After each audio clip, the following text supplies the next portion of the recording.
समझिए, किसी भी एक ग्रह का फल देखकर हम सही फल का वर्णन नहीं कर सकते। देखिए, हो सकता है कि कोई दूसरा बलवान ग्रह उसके योगों को काट रहा हो और फल उसके ठीक विपरीत आपको मिले।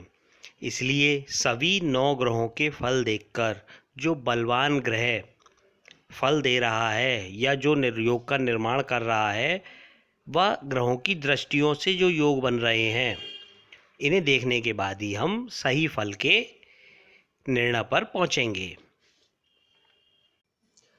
हाँ, जैसा कि आप सभी लोग देख पा रहे हैं कि आज हम बात करेंगे तीसरे घर की। कुंडली के तीसरा घर जो होता है, तृतीय भाव, जिसे हम पराक्रम भाव भी कहते हैं, जिससे छोटे भाई बहनों का सुख भी देखा जाता है, उसमें या जब कोई ग्रह बैठेगा तो वो किस प्रकार के फल देगा। चलिए शुरू करते हैं। देखिए, पहला घर, दूसरा घर, तीसरा घर। ये तीसरे घर पे अगर शुक्र बैठा हो, जैसे मैंने यहाँ लिखा हुआ है शुक्र, घर हमेशा तीसरा यही रहता है, नंबर कोई भी लिखा हो। तो अब जब यहाँ शुक्र बैठा है तो कैसे फल मिलेगा? तो चूंकि ये भाई बहनों का घर भी है छोटे, तो भाई बहनों पुत्रों से सुख की प्राप्ति होती है। जातक बलवान होता है, साहसी होता है, जातक पराक्रमी होता है, क्योंकि ये पराक्रम का भाव है। अब यहाँ शुक्र बैठे होने से जातक के बहनों की संख्या अधिक हो सकती है ना। और जातक के कुछ प्रेम प्रसंग भी चलते रहते हैं। शनि की बात करेंगे अब हम। यहाँ तीसरे घर में शनि बैठा हो तो कैसे फल होते हैं? तो जातक जो है वो राजा के समान जीवन जीना चाहता है, और शुभ योगों में अगर शनि हो तो वो राजा के समान जीवन जीता भी है।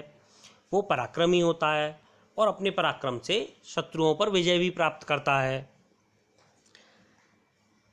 अच्छा, अब यहाँ अगर शनि पाप ग्रहों से दृष्ट हो या अशुभ प्रभाव में हो तो यहाँ पर अशुभ फल प्राप्त होते हैं। अब हम बात करेंगे यहाँ पर कि यदि चंद्र बैठा हुआ हो, तीसरे घर में चंद्र बैठा हुआ हो तो कैसे फल मिलेंगे? तो जातक जो होता है वो जीविका के लिए अपने पराक्रम से धन अर्जन करता है। अच्छा, छोटे बहन और भाई से वो प्रेम रखने वाला होता है। जातक विद्वान होता है, लेकिन प्रवास की प्रवृत्ति उसकी होती है, यानी एक जगह को छोड़कर दूसरी जगह चले जाना और वहाँ कार्य करना, इस प्रकार से जगह बदलना उसकी नियति बन जाती है। अब यदि शुभ राशि में हो, यहाँ चंद्रमा किसी शुभ राशि में होकर बैठ जाए तो जातक कवि या कलाकार भी बन जाता है।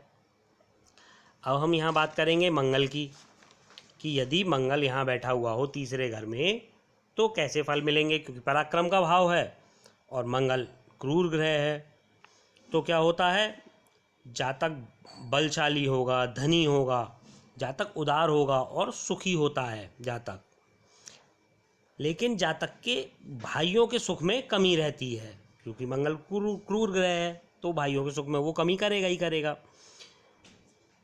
अब जो बड़े बड़े व्यापार करने वाले उद्योगपति लोग होते हैं, उनके तीसरे भाव में मंगल पाया जाता है।